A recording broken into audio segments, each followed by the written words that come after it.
Hi, thanks so much, Tony. Hi, I'm Liz Hoy. I'm one of the co-leads for the Terrestrial Ecosystems Community of Practice through IARPIC, and we're very pleased to be co-leading this workshop today with the risks team.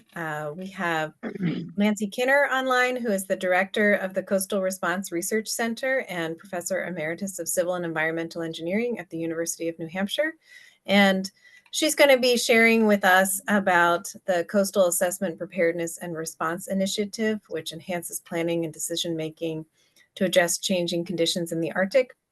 And I'm very excited about hearing from her, especially as the Terrestrial Ecosystems team, in conjunction with a few other teams, is starting to prepare for our own workshop later on this spring. So we wanted to have this joint meeting with the risks team to hear about the workshop work that Nancy and her team have been doing so that we can start thinking about our own workshop coming up later this, I guess, next month.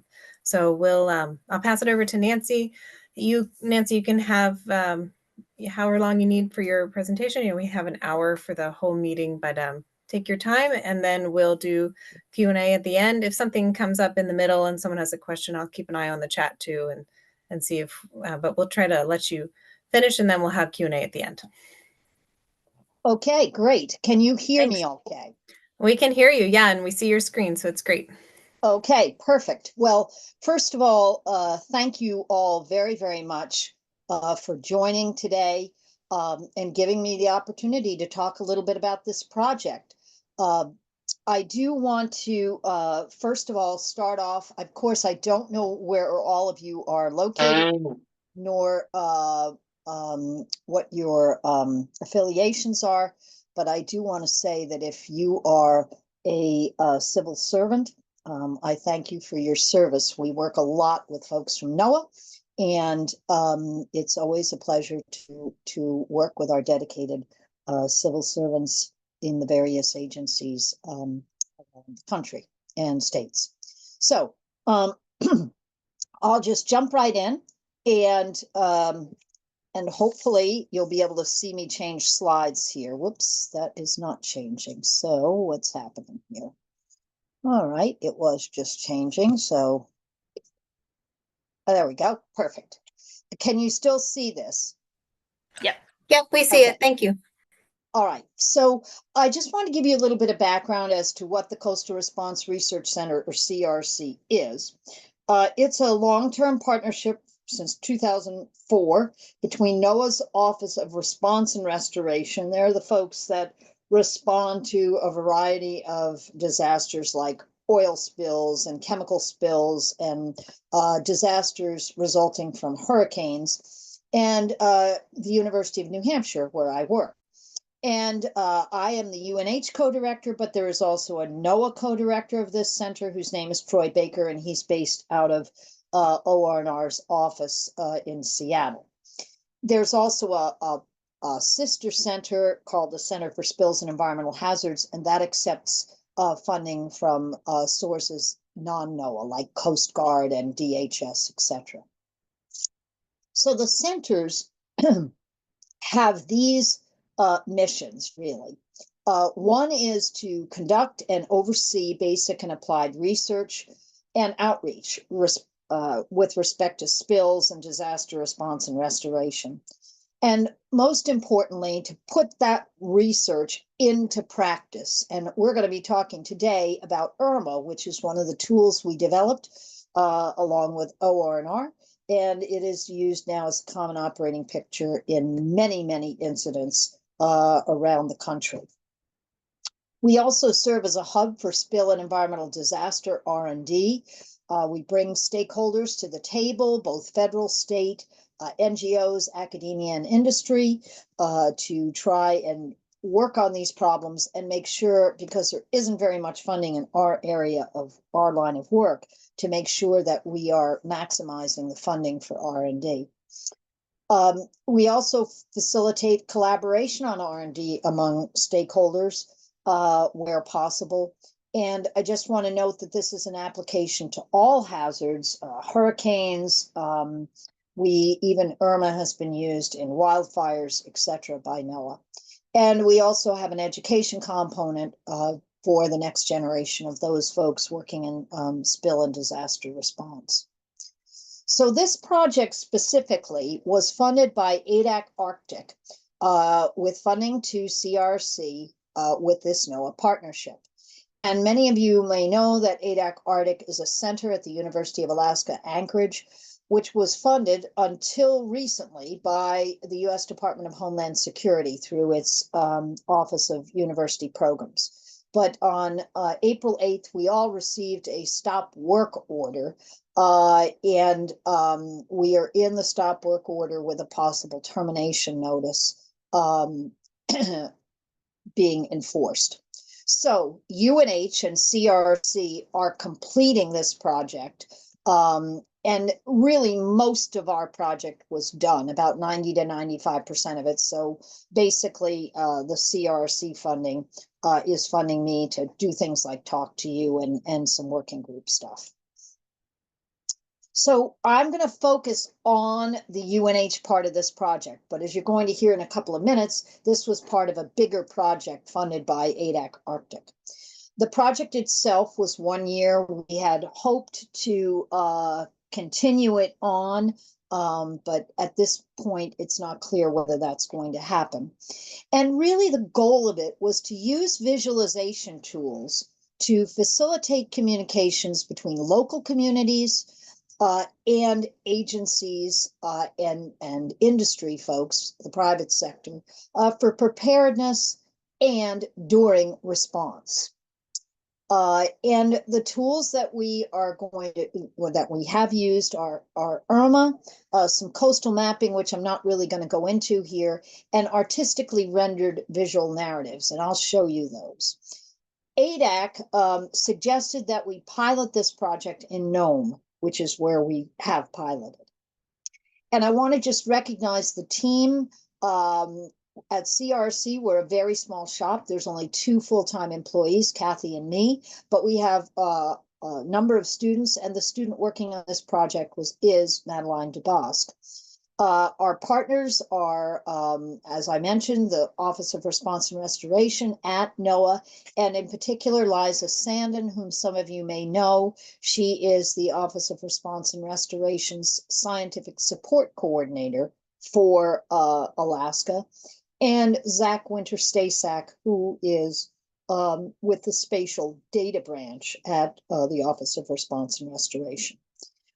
I would be remiss if I didn't mention our co-lead, who is Ukalesak Ulisik, and some of you may know him as Tom. He is an Alaska native who grew up in Nome, and then I met him back about 15 years ago when he was working as the planning director in Kotzebue, where we were trying to use IRMA for the first time, and have kept up with him since. And he has been a great partner in this project, especially helping us to work with the local people in Nome. And you're going to see some of the work by project artists Kate Sweeney and Anurak Evans. Anurak is also an Alaska native, and she grew up in Nome as well. So the slides that I'm going to show you next are excerpted from a recent roundtable that we did in March of 2025 about this project. So to give you a sense, this part that I'm going to talk about that UNH conducted was part of a bigger project called Adapting, Assessing, and Mitigating Risks to a Complex Future in the Arctic. And my colleagues on this project, when it was still going, were Dr. Jun Zhang and Dr. Kyle Hunt at the University of Buffalo, Dr. Robert Lamb and Michaela Gowes at the University of Maryland, and there were three PhD students on the project from the University of Buffalo, and then Madeline, as I mentioned, at UNH. And we had Indigenous participation from COEREC and the Bering Straits Native Corporation, and various other citizens and of Nome and Teller, etc. But I'm not going to go into all of that today, but I will direct you to our website where you can see all of that. And obviously within DHS, there are several areas that could be supported by this work. It's no surprise to you that the Arctic is experiencing more thawing, erosion, flooding, ice loss, storms, extreme storms, and wildfires.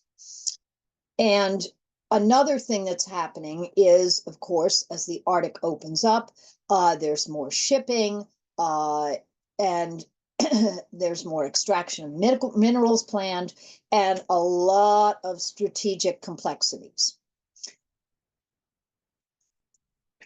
Our part, as I mentioned, was to focus on using visualization tools to help local and agency folks and industry be able to work together more effectively during disasters, whether those are human disasters or they are natural disasters or a combination.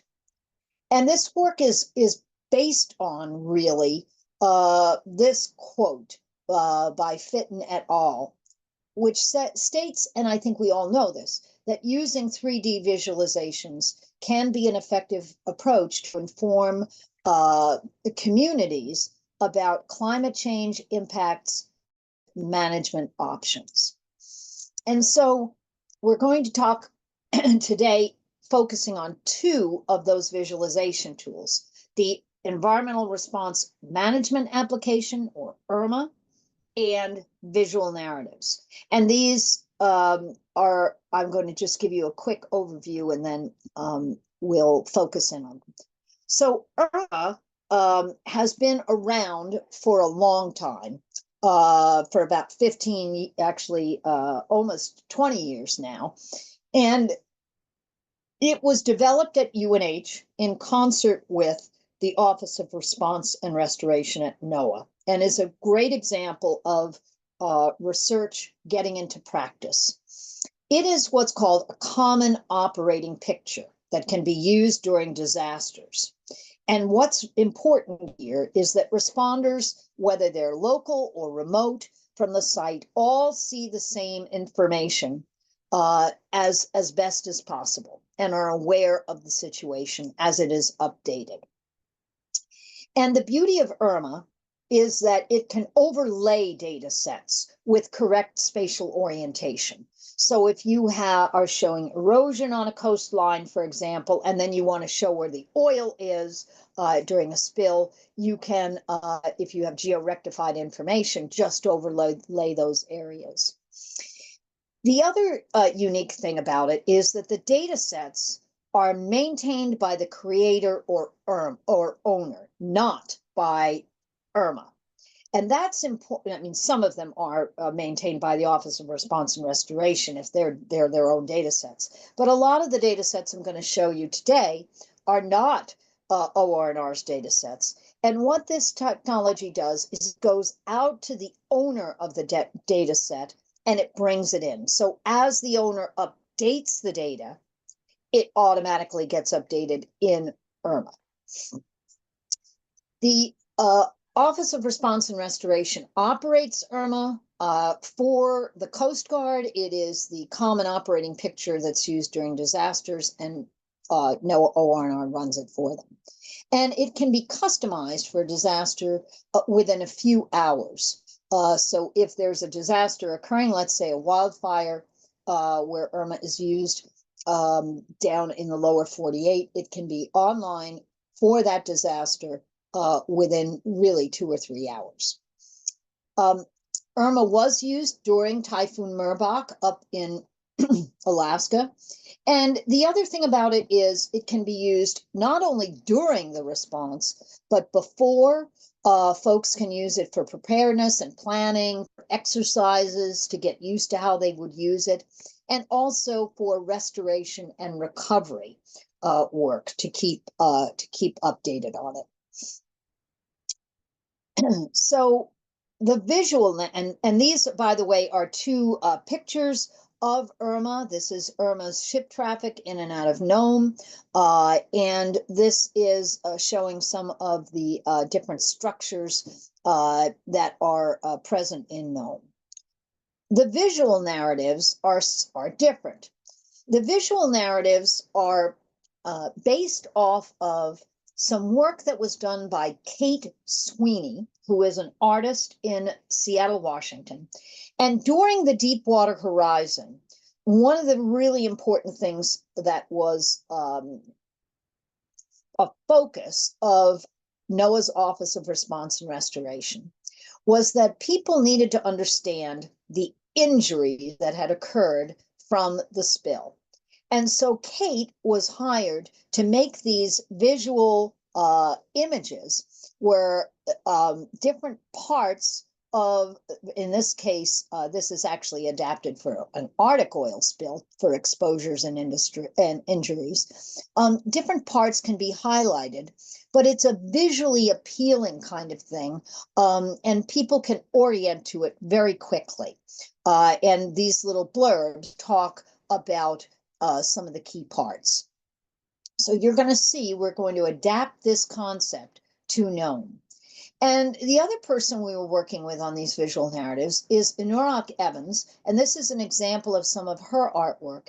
And Anurag, being an Alaska native from Nome, has developed these narratives to go along with the images that Kate is developing. And all of this is with input from the people of Nome and the agency and industry folks. So you might say, why was Nome picked? Well, as you know, Nome, like many other coastal communities in Alaska, is undergoing significant change, but it has a very, very long history, millennia, of indigenous use of natural resources and a way of life. There are all sorts of examples of this, not the least of which is shown in the upper left here, which is a fish drying rack along the coast. You are probably also aware that Nome is the site of Alaska's Arctic deepwater draft port. And this is being, construction on this is being started very soon here on phase 1 of this project. So the port itself is being extended, this jetty, so it can accommodate bigger vessels. It's being dredged, etc., to accommodate more ship traffic, including potentially military ship traffic.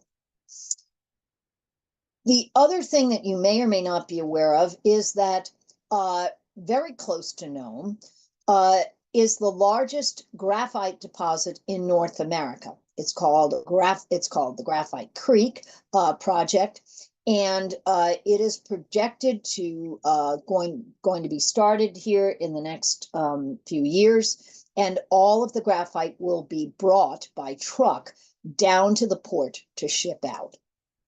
And then, of course, not surprising to any of you, is the storm damage. This is just a picture of some of the storm damage that occurred from Meerbach, but Meerbach didn't hit Nome at its full force, so there was still a lot of damage. So when I say Nome, what do I mean here? Well, the defined area is what is shown in this picture, and you can see. Can you actually see, Tony and Liz, my cursor? Yeah, we can see your green cursor. Yep. Okay, great. So this is where Nome is located, down here on the coast. And this region that you see here is the defined area that we're working with. And we worked with a team, local team of folks from Nome, that we put together as a steering committee, and they were the ones that picked this area. So it includes Nome, it includes Teller and Breivik Mission. To give you an idea, this area here is about 8,000 square miles. So it's big, even though it looks kind of tiny here. And Nome is not connected to any place else in Alaska by road, except these small local roads here that allow connections, for instance, from Nome up to Teller, from Nome up to Taylor, and from Nome to Council. So the main way of getting to Nome is either by the airport or by sea. There's no rail either. And to give you an idea, to go from Nome up here to Teller, which is about 70 some odd miles, on a very good day when the road is in good shape, would take about 2 hours. You cannot reach Brevik by road. You have to go over by boat to it. And that just gives you an idea. And also, I wanted you to understand the populations. It's about 3,000 people here in the city of Nome. Teller is about a couple of hundred people, and Brevik also a couple of hundred people. Teller does have a very small airport as well. So that just gives you an idea of what this area is like that we're studying. So I understand that you're interested in the workshops, and we did 2 of them. One of them was a 3-day workshop in October, where we actually went to Nome. We did this workshop first because we wanted to have the people of Nome have their own workshop. Ukalesak felt very strongly about this, where they would not have a lot of other outsiders in, and people might not feel comfortable speaking. So we did this with local people. There were some state people, but they were all based in Nome. And we had folks from Teller down as well. And what happened in the Anchorage workshop was the same thing, but it was a 2-day workshop just recently in February, where we had agency participants and state and federal participants and industry folks. And we also had some folks that we flew down from Nome for it. What we did at the workshops is we had a variety of presentations on the port development, on local tourism, on subsistence, local mining, etc. And you can see all of these agendas on our website. And then we went into breakout groups where we had small group discussions about the data sets that folks would like to have added to Arctic Irma. And I'm going to talk about that in a minute. The other key thing here is we also asked them for input on those visual narratives. What would they like to see? And I'll show you some of that in a minute.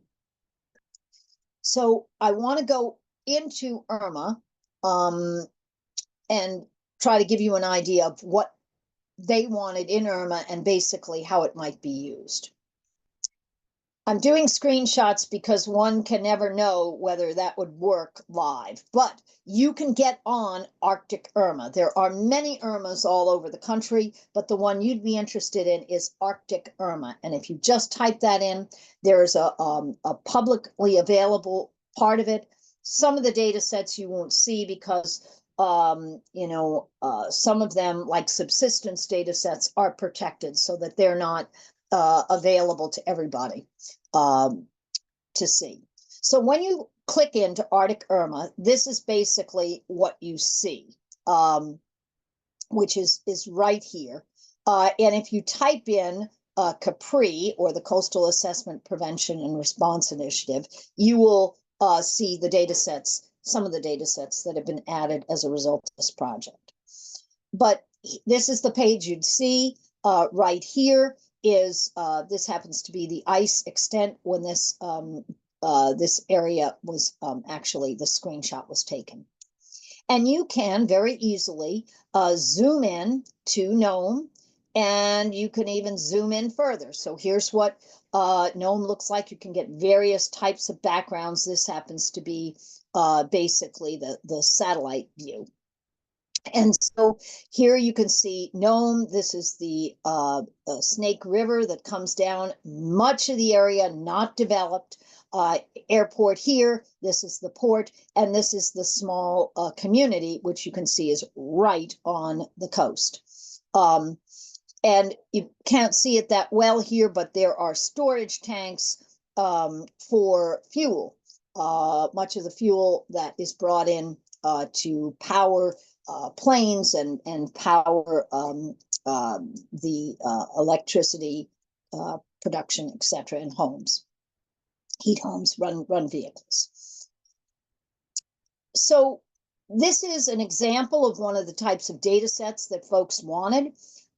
This happens to be information from the Alaska DNR, and folks wanted to have ideas about what kinds of erosion was potentially going to happen. And you can see here the different color scales. You can click legend and get color scales. You can overlay different layers by just clicking on the layers themselves that you want.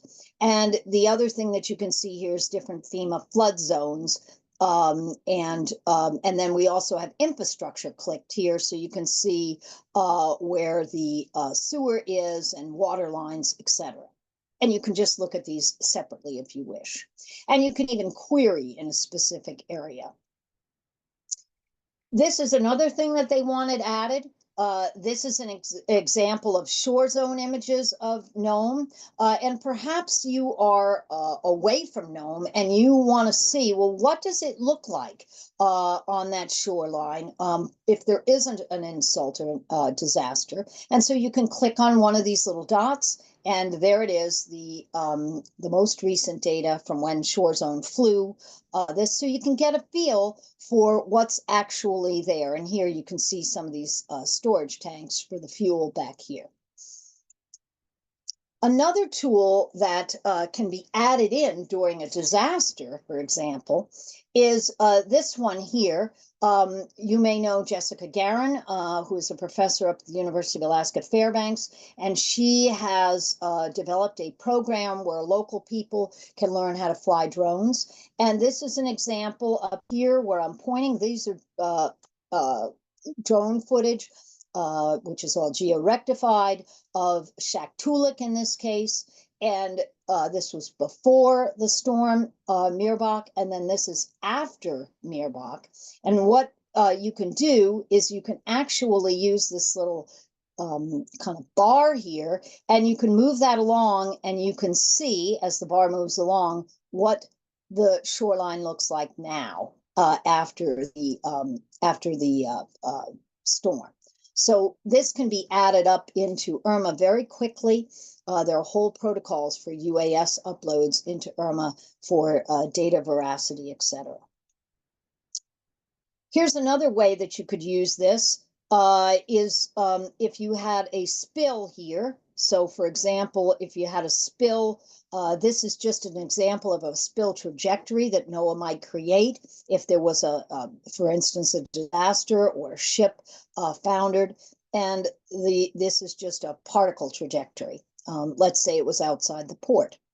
And let's say you wanted to know quickly what kinds of materials are available and what kinds of plans are there for protecting the port. So this happens to be the response planning layer that's in NOAA, and you can click on these response plans, and what comes up here, this happens to be for the Snake River in Nome Harbor, so you can see that there. It shows you different booming strategies, and you can see how these booming strategies might work, etc. So you can quickly call this up, which is important not only for the local people, but for the people away.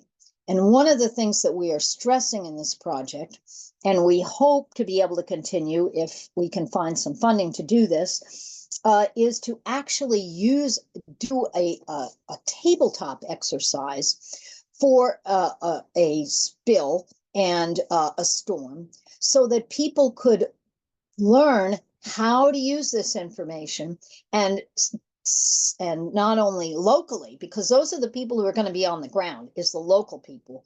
Getting into Nome if there's a storm is going to be very, very difficult. But it can be transmitted back to Anchorage. The other thing is you can see on the other, you can click to the next page and you can see what response resources there are, where the staging area is, all sorts of information. And then you can also click to another thing to show you where the storage containers are located that have some of this equipment in them and what they look like, who to call, and then description of what's in there.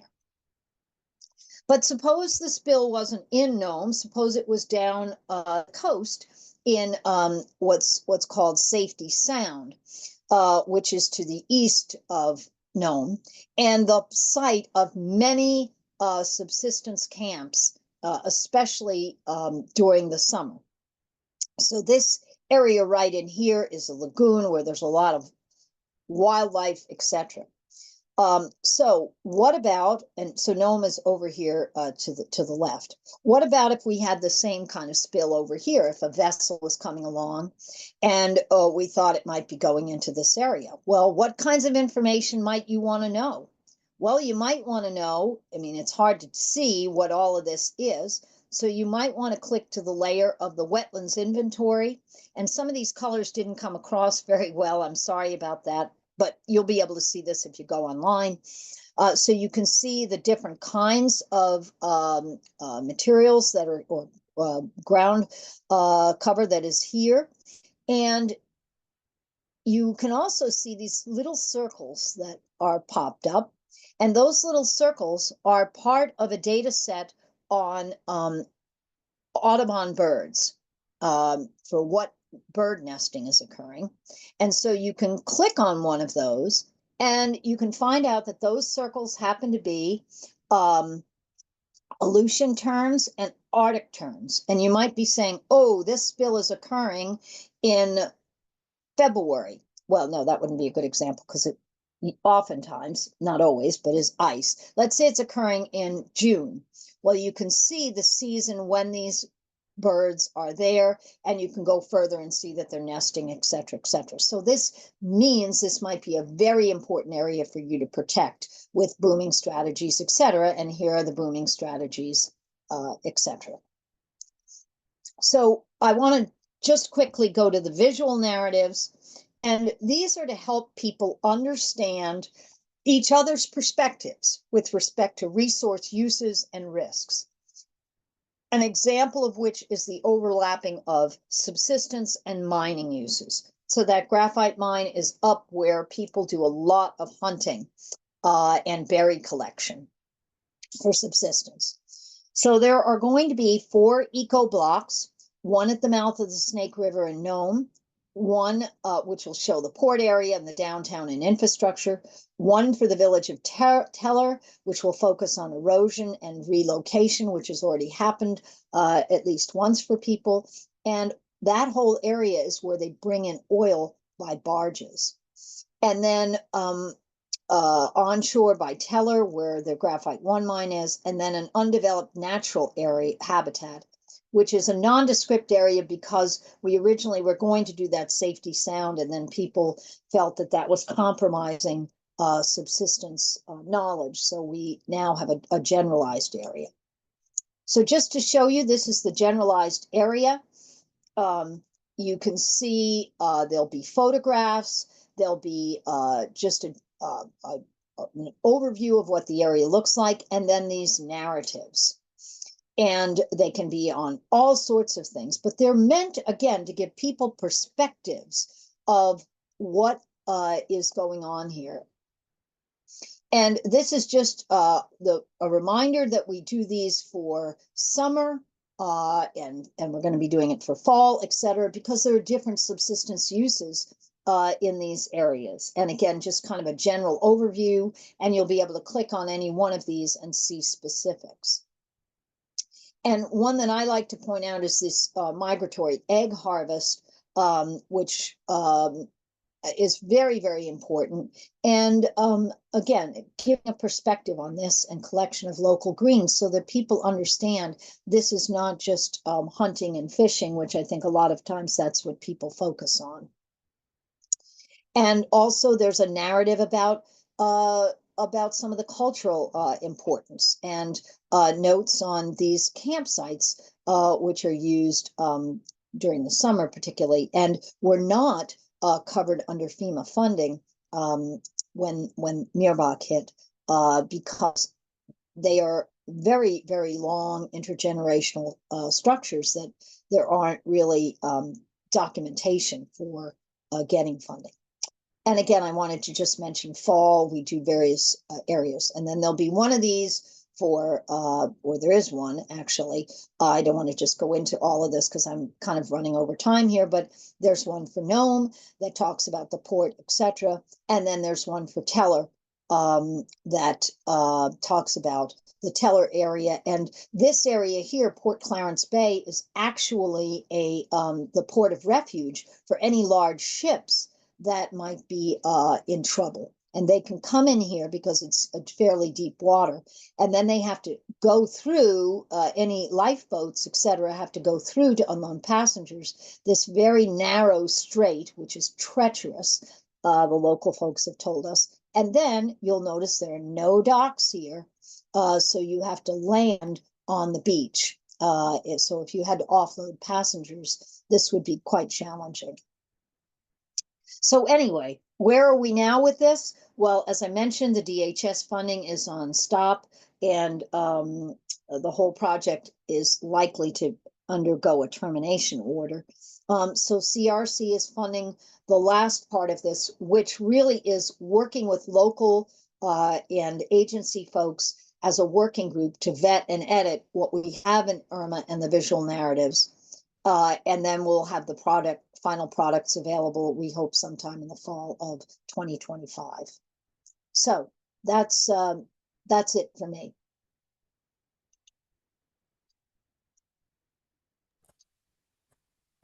Thanks, Nancy.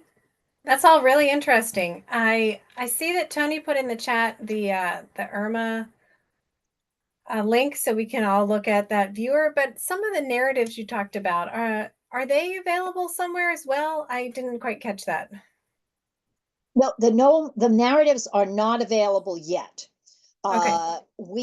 They're going to be available this fall, and they will be freely available. I should say that right up front. They are not going to be protected or anything like that.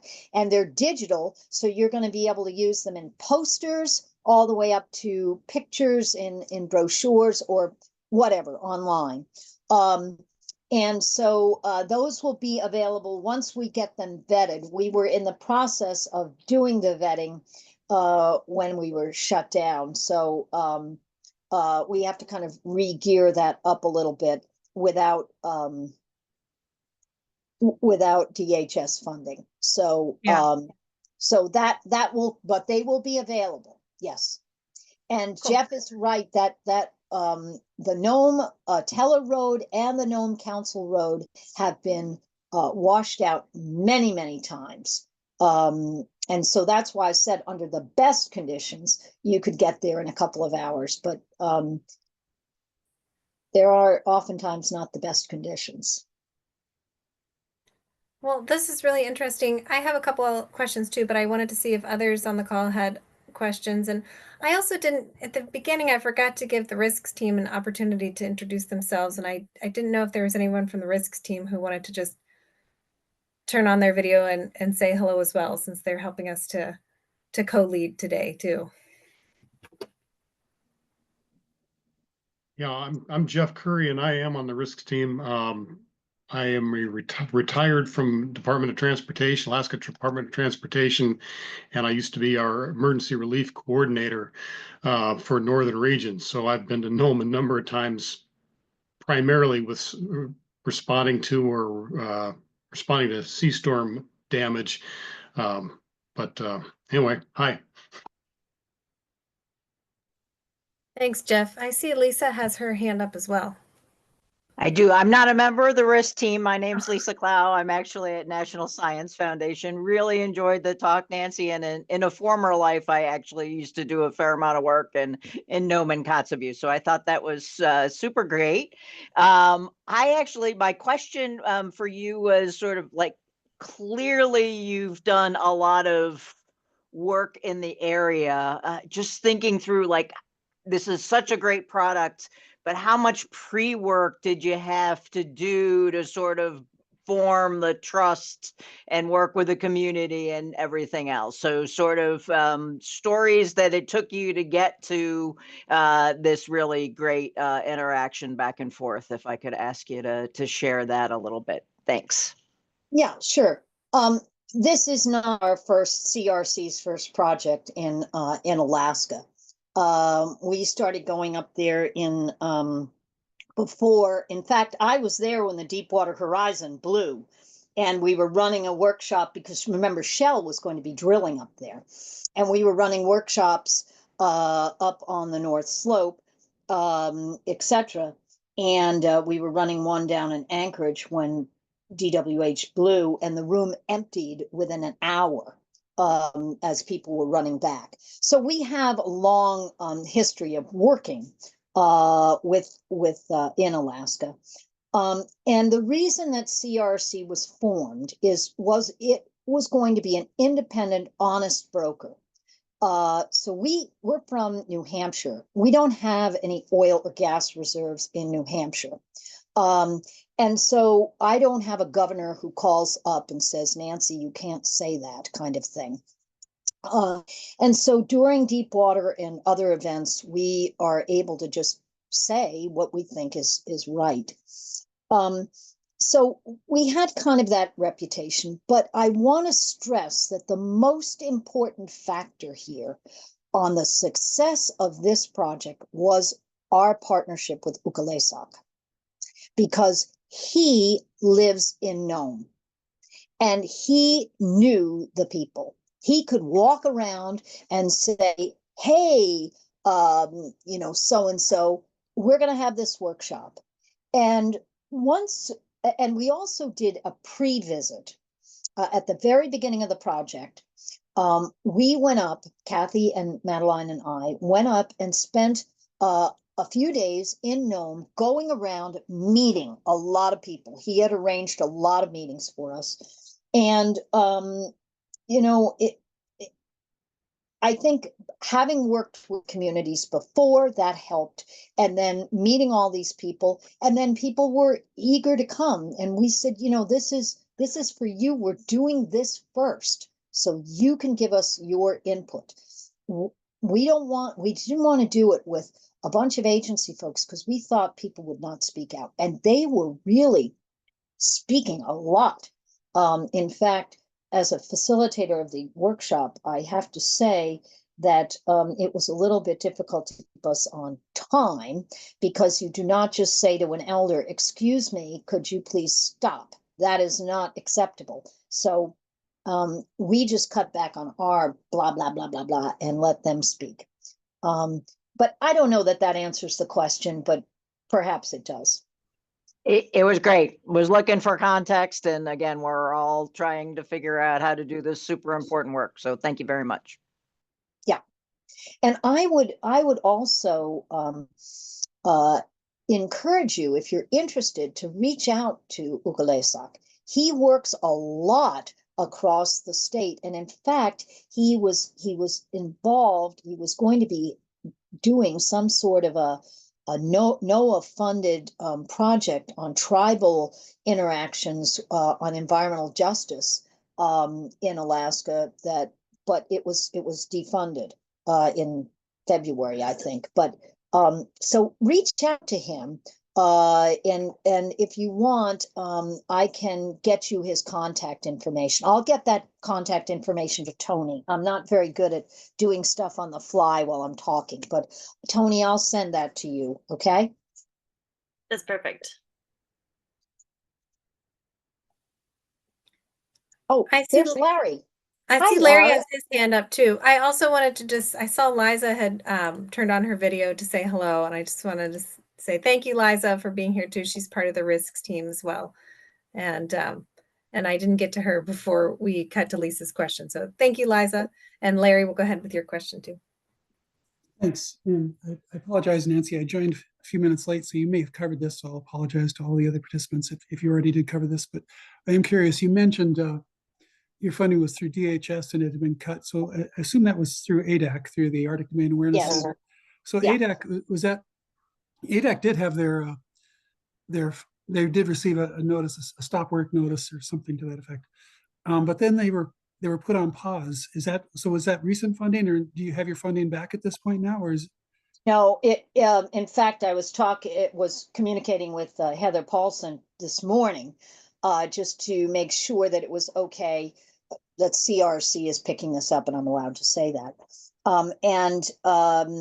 She communicated with me and with the entire group that as of right now, it is just paused. There has been no further communication about the termination has been paused, and the stop work order is still in force. There has been no contact or anything with DHS indicating that anything but termination will occur.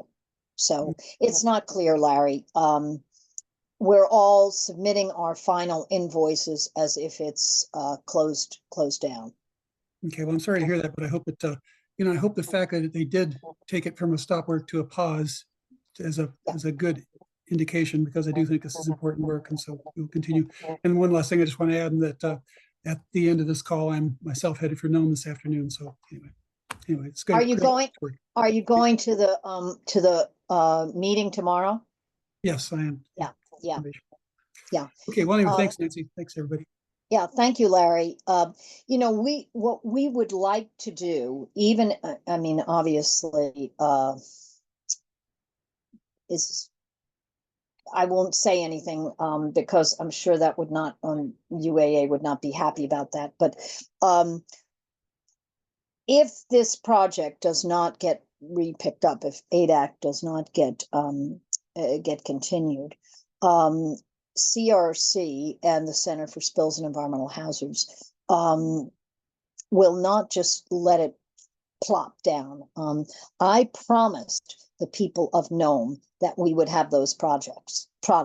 I promised them, and I don't want to break my promise. So we will, and I have access to overhead money from the university. And we will deliver on those products, and we will try to do as best as we can some kind of a tabletop to test these products, both in Nome and with state officials. So it won't be to the level we had hoped, but we will still do it, because I don't want to just be rolling over in my grave thinking I let those people down. And actually, so I'll just respond really briefly in that. So please don't consider that UAA has any role in stopping this work. They would actually welcome that news that you're going to continue the work to the best you can, because they are very supportive. So anyway, yes, anyway, I'll stop there. Thanks, Nancy. Yeah, absolutely. I didn't mean to imply that UAA has been wonderful. They're funding one of my students to go up to the Arctic for 3 weeks. They funded students to the end of the semester. What I meant by UAA, I didn't want to say something that someone at DHS might think was reflecting UAA's opinions. These are all my opinions, okay? I'm not representing UAA. But they've been a great partner. We were funded by ADAC-1 to do some oil spill modeling stuff, and again, great work for UAA. Is Arctic work is excellent. Happy to answer any other questions. Well, this has been really informative, Nancy. Are there any other questions online? We've had a pretty nice. Anybody else want to introduce themselves or say hello before we finish up? We've been kind of a smaller group today, but I think we've had some nice discussion. And I do want to note that Byron Hayes is on. Byron is with the Marine Exchange, and they have been great partners on this project. So Byron has been to both of the workshops, and just can't say enough about his participation. So thanks, Byron. And I also see Ayumi on, whom I'm working with was working with on a GLCOE project. So hi, Ayumi. Hi, great presentation. Thank you, Ayumi. Nancy, just out of curiosity, have you interacted with anyone from Alaska Department of Transportation and Public Facilities during any of these workshops? You know, when you said that, Jeff, we have not. We have interacted with Alaska DEC. We've interacted with DGGS, which I think is Department of Geospatial and Geological Services or something. We've interacted with the people from the Emergency Management Group. But I don't think we have for transportation. Do you have a person that you might recommend? The chief engineer is a woman named Lauren Little. I'm a little out of the loop now. I've been retired for almost a year, but I did want to make sure that someone at DOT in the capacity that I used to be in was aware of this resource. And so I'll pass it along. Okay, great. And if Lauren wants to reach out, I can quickly post my email in the chat so that you all have it. And please feel free to reach out to me. I'd be happy to answer any questions, etc. I'm just pleased as punch that you were interested in hearing what we had to say. Super, thank you.